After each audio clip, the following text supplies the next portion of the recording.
Before we start this video, please make a notation that as of September 12th, Commissioner Caban has resigned his position at the NYPD. Basically, we will have more toward this. So please continue on with this video. Once again, Eddie Caban is out at the NYPD. The hell you say? Everything breaks at the seams, and you feel like you're losing belief.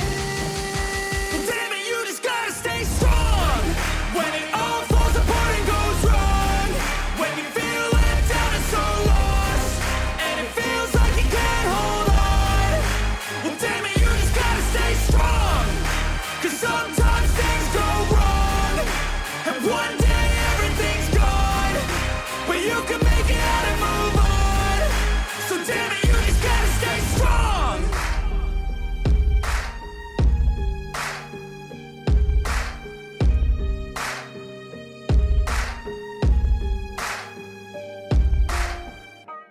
Well, the next couple of weeks is going to be very interesting, especially coming out of in New York City. We have a lot that's going on right now. We have investigations by the federal authorities over the Eric Adams administration from top to center, including the school's chancellor, the deputy mayor, the NYPD's commissioner, and many others that are being added as we speak. Now, we've delayed this video up a bit for two reasons. Number one, all this information that's coming through. It's a lot. Number two, out of respect for the 9/11 families, just recently we had, last week was 9/11, and there was a lot going on. And right now, Eddie Caban, has tarnished the legacy of the NYPD to this situation. If these charges are correct, if innocent until proven guilty, always to that situation. But it looks like this is, every day there is a new part of this story being added to it. New allegations, new separations. And at the time when we recorded this, Eric Adams supposedly caught up with COVID-19. He's home at Gracie Mansion with COVID-19. Yep, that's right. That's right. If any excuse you're going to make, it could be true that he has it. But I'll tell you this. It's strange that it's happening it happened last week. It happened last week, especially right before 9/11 anniversary. But like I said, it's to this point, and I'm going to start out with this. This is not to slam the rank and file of the NYPD, because they are some of the best men and women in any police force throughout the country. It is one hard. If you talk about being a police officer, New York is one of the hardest places to be a cop. And some of these guys make sacrifices that, it's very hard for them to get through. Some of them, they go through mental issues after being with the PD, but they don't get the respect that they should get on there. The rank and file always respect them. And this is not to slam them. This is the higher ups, the caps, the commish, those that basically have, they've really screwed the system. They screwed the pooch. And that's generally what happens. And there are some in the rank and file that basically maybe they were taking their orders, but then there are some that might be, as they say, shouldn't be there. But all in all, overall, almost all the rank and file are good people on there. It's just a small crew that's ruining the situation on there. And we know what's going on with the NYPD, Edward Caban and his bunch that basically, hey, listen, this is not something new. I myself has spoke to an ex-NYPD cop who basically is doing other things these days. And he says it's not a surprise that this has happened. This has happened before. Basically, it has to be nip in the bud. Another group you need to watch, there's a podcast called New York's Finest. podcast. It's here, right here on YouTube. I'll leave the link down below. Basically, great show. They're on about 8 a.m. Eastern, and they throw out some good stories out there. They have guests to the situation, to the point to explain what is going on in the NYPD, taking it from two men that were in the NYPD, and they were pretty much, from what I understand, they were forced out. They were forced retired to the situation because they did ask the questions. They asked why is this going on? What is going on with the NYPD? And there's a lot of other stuff going on. I mean, we got Chinese spies, whether it's in one of our boroughs or up in Albany, to that situation as well. I mean, what is going on is just a complete destruction of our own government here in New York. This is why Staten Island wants to succeed, because of that. Because we get no respect. I have another story coming out about the MTA, that basically, we have a lot of delays here on Staten Island as far as the MTA buses. Why is that? Don't they have enough drivers in the situation?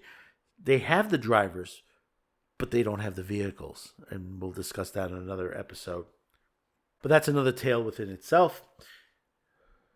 But of course, we'll have more stories of the NYPD situation on there. But we're going to read this at the time of this recording, is one of the last articles that was put out by the New York Post at the time of this recording.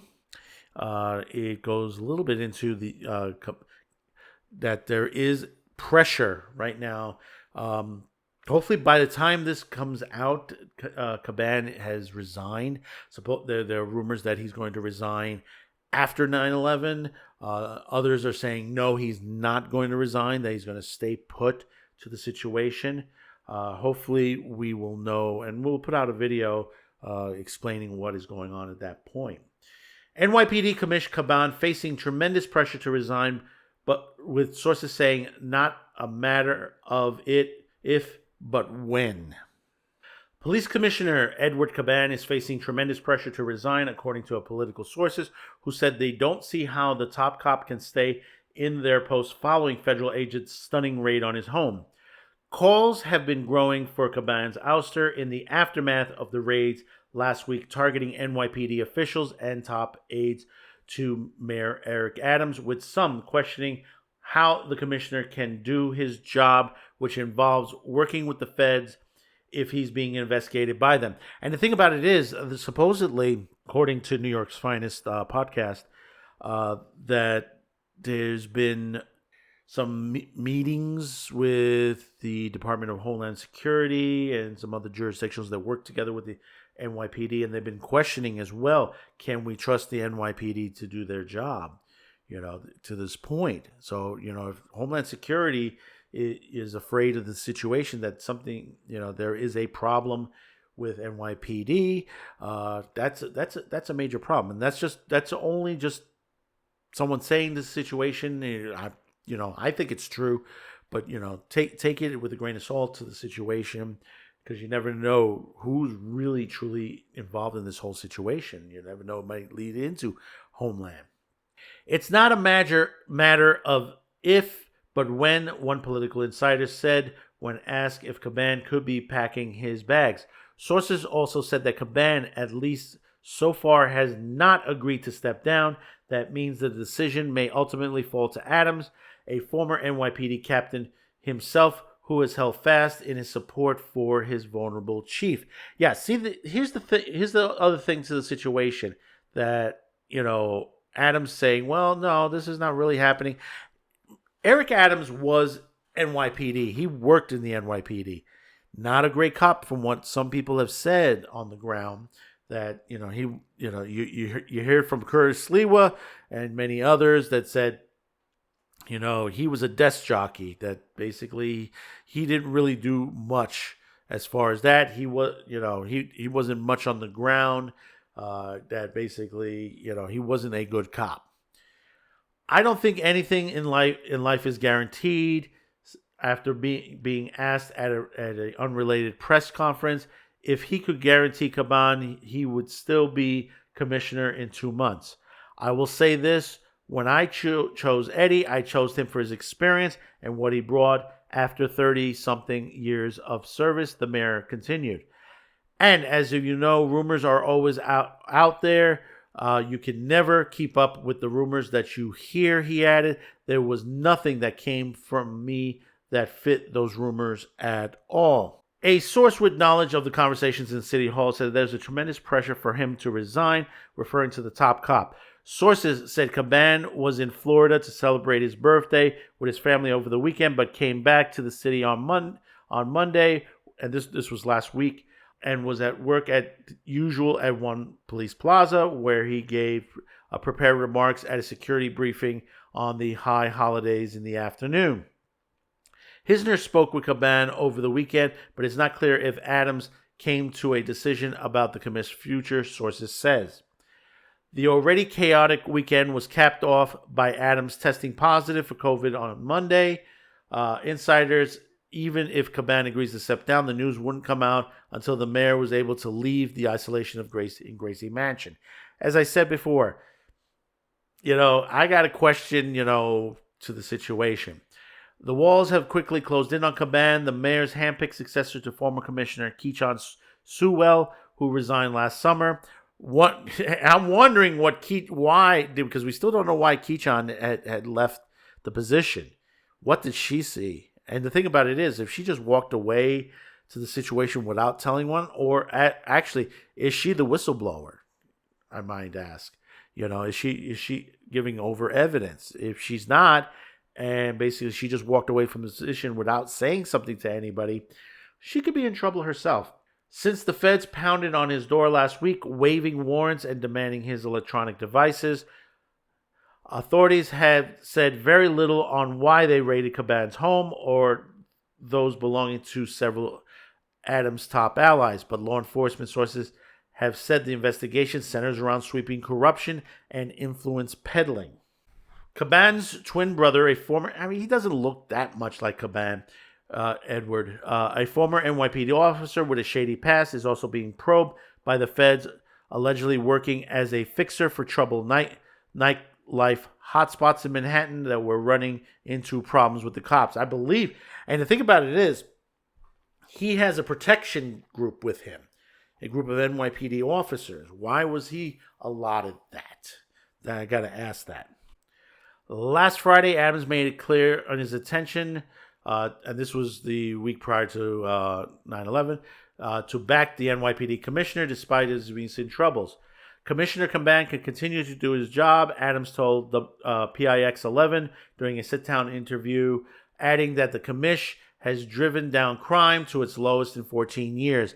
No, this is incorrect. It is totally incorrect, as if you've seen our story recently, that 3 out of 4 arrests by are illegal migrants, crimes in New York, and they're being released out. I mean, this is the situation. And this is why Maliotakis has been asking for the stats from the NYPD, and still she hasn't got them. I mean, we know of the immigration because there have been some FOIA requests that have come out, and we know these numbers.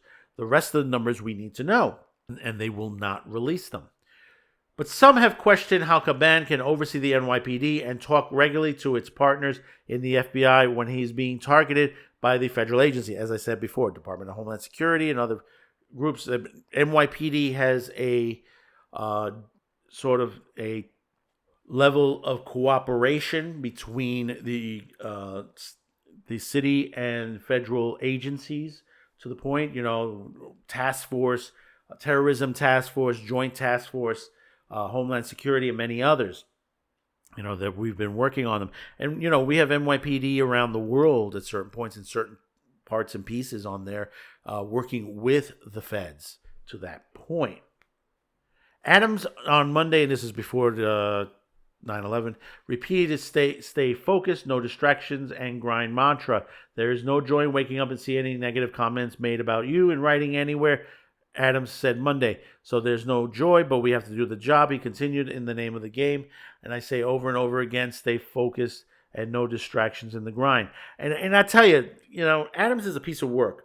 I mean, I mean, this is a guy who was going around churches over that weekend, comparing himself to Job in the Bible. If you're not familiar with that story, that's the story with Job, that the devil was going to God and says, look at Job. If he lost everything, he would not praise you and stuff like that. And the devil, he told the devil, says, go right ahead.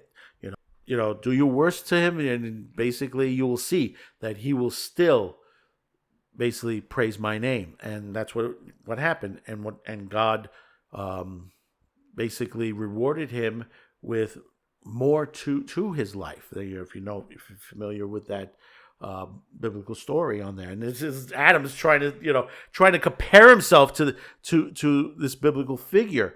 And the thing about it is, what he's doing, and he doesn't realize, this is the point where you got to think in your head. And we're going to have a video on this. We're going to give you a video that coming out of the timeline of all this is coming out. But you got Winnie Greco, Brianna Suggs, Caban. You got your school's chancellor. You've got many others that have been pulled, that have been raided by the FBI. Raided. Understand, this is not like, the FBI just stopped by and knocked on my door. No. You had the FBI walk into your home, filter through your stuff, took your phones, and left. And the thing about it is, what do they got on you? You got to ask yourself, what do they have on you? I mean, everything is innocent until proven guilty, and that's the thing about that's the one thing about our Constitution. It's innocent until proven guilty. But the thing about it is, every day, every minute, there's something else that's coming out. And there are people that are going out of their way and saying that, yeah, this is what's going on. And we've seen this before. We've questioned it before. We still haven't resolved the Winnie Greco situation. What is her situation on that? Does it lead back to the CCP on her end?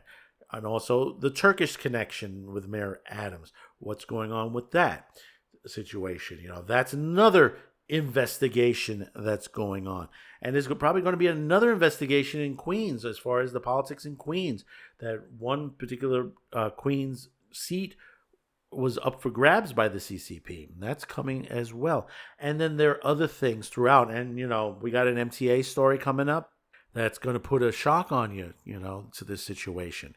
And the thing about it is, I can say it from on the ground, the MTA is not doing their job and trying to push it onto congestive pricing. And the thing about it is, it's not, what is happening with the MTA was prior, what they're doing to Staten Island, it was started prior to congestive pricing, before it was pulled back and say anything of that nature. We'll get that into another video on there. But,